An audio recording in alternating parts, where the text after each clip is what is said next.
So then there was this thing that we had, me and the first guy that I started training with, when we were talking about names of things, you know, for like an art, you know, because people were going, oh, it's a martial art, it's a martial art. I'm like going, well, it's not really, but if they want to throw a name at it, we're not going to throw turf out there because, you know, that's like a bit too hard hitting.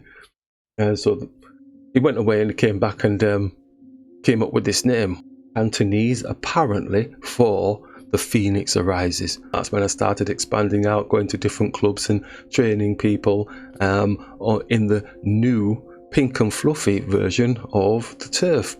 The turf training under real force is always going to be, what would you call it, the mother or whatever it is of Fong Tien. Fong Tien is, what's the difference between the two?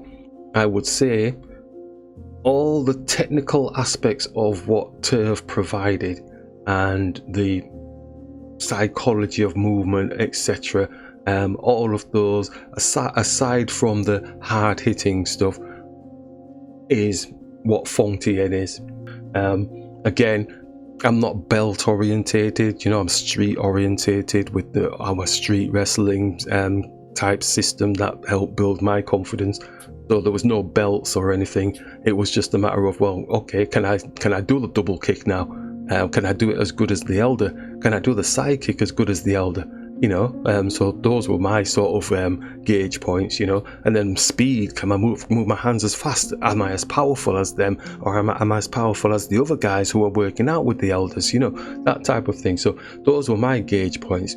Whereas when you're looking at the outside world, they want to just have a look at a kind of colour of a belt thing, and that doesn't really dictate what your skill level is. But again, that was a change in mindset. So all the while in my head, I'm just thinking, well, Fong Tien definitely isn't what turf is about, but you can learn a lot of skills in Fong Tien, you know, and I'll say without the added badge of getting physically hurt type thing. Nobody got majorly hurt, but it's that fear of, boom, you know, if you don't move, you're going to get hit, you know, in turf. And if you're going to get hit, it's going to sting if you're not guarding up. Yeah. Whereas with the Fong Tien, it's not going to sting. You will get, because you're developing in a different way and you're using different techniques. To the outside world, it can look hard, you know. It can look like it is a bit tough, but it's not. I sit there and I go, that is nowhere near what tough is, you know. It's a very technical type thing, and details in there are quite nice for people to grow with, and you can then expand it out into all your other martial arts that you do as well. So it's a, you know, nice conceptual system which does have its own syllabuses to work through as well.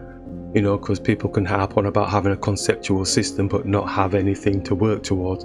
Whereas within the Fong Tien syllabus, you've got the ideas there written down in black and white to work towards. Underneath all those, you've got lots of underlying concepts that you can work with as well to help build that experience.